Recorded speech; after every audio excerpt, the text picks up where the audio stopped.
Ito mga kalays.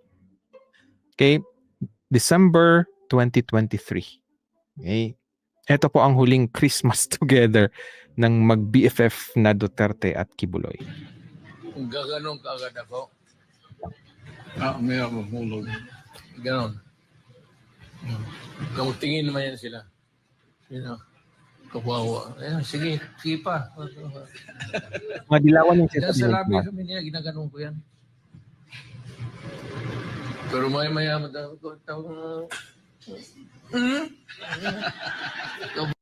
Naalala niyo mga kalays yung ganyang action, di ba? Ginawa niya yung kay Laila de Lima, di ba? Di ba?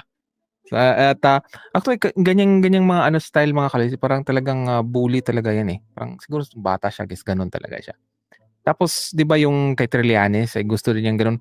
Tapos, sabi ni Trillanes, sige, lumapit ka. Di ba? So, hanggang ganyan lang. Marami kasing mga politician na budol mga kalays, yung parang ang tatapang-tapang kunwari. Kasi kailangan talaga lang makuha yung mga Pilipino na, ito na kasi matapang to. Di ba? Kaya nga sabi ko nga sa inyo, kung gusto mong pumasok sa politika, dapat magaling kang umarte at kapalan mo talaga yung yung mukha mo. Okay? Pero drama yan. Ito sa Diamond Hotel nung parte ng pulis. Ginamit ko ito. Na ganoon ako. Alam ko yung yellow. Kasi pag tingin pa lang nila, masama ang tingin. Hostile na gano'n. So, lalo ako magdrama. Gaganon. So, ayan. Yan na palang huling Christmas. Okay? Together ng BFF niya. So, dahil nga mga kaloys ay nakulong itong si Duterte at malabo na talagang makalabas na buhay. Okay? The probability is very high na yun talaga ang magiging destiny niya at yun talaga ang maisulat sa history.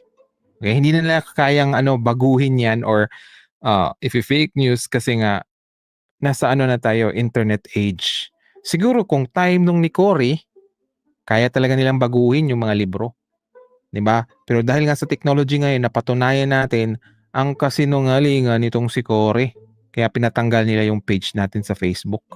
Right? So, eto mga kaloys, ang message ni Duterte kung may mangyari sa kanya. Okay? Ito po ay message kay Sara. Kaya no wonder, ganun nilang kaatat si Sara. Makikinig kaya si Sara sa kanyang tatay na minsan ay talagang siya parang ayaw niyang pakinggan ang advice ng kanyang tatay at gusto talaga niya masunod yung kanyang sarili. Kasi sobrang believe ni Sara sa kanyang sarili. Even sinabihan niya si BBM, hindi marunong si BBM maging presidente. Diba? Sobrang taas ang tingin. Right? Mas worst pa nga siya sa kanyang tatay. Kanyang tatay niya kasi marunong maglaro sa politika.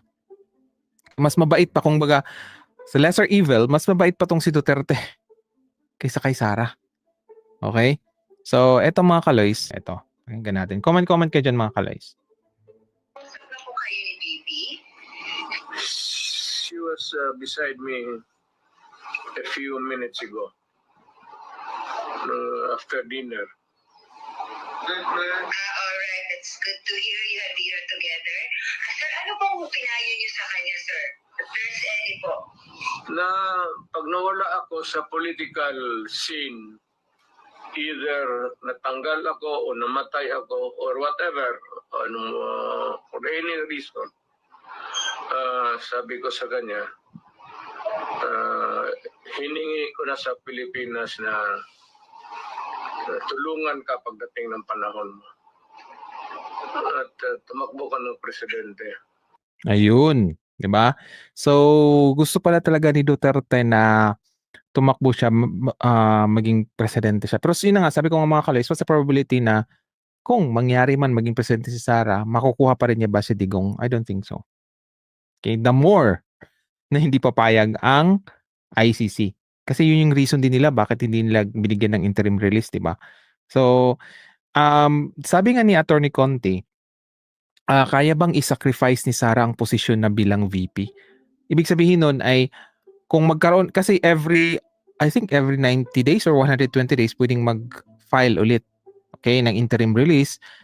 Kaya lang, yun na nga, kaya ba ni Sara na bitawan ang pagiging vice president, magre-resign siya, si Baste din mag-resign bilang vice mayor. Kumbaga lahat sila ng mga Duterte, okay, na nasa position can magre-resign sila. Parang ibig sabihin talaga na wala ng influence ang Duterte. Kasi yun yung nakalagay dun sa di ba? Reason kung bakit hindi siya pinayagan. So, yun na nga, I don't think magre-resign si Sara. Okay? Atat na nga siya maging presidente. Kasi ang gusto niya, magkaroon siya ng effigy na sisirain ng mga dilawan. Imagine na ganun ang trip niya, mga kaloys. So, at ayaw din niyang bumaba kasi nga, yun na nga, mas lalo siyang mabilis na kasuhan. Kasi ordinary na lang siya. Tulad siya sa kanyang tatay. So, I don't think so. Diba, kapalit ng kalayaan ng kanyang tatay, magre-resign siya? I don't think so. Pero yun yung advice ni Attorney Conti. Diba, kaya bang mag-resign ng mga Duterte para ipatunayan sa ICC na wala talagang power ang mga Duterte? Kaya pwede nang magkaroon ng interim release. Diba? So, yun ang sinabi ni Duterte, kailangan maging presidente si Sara.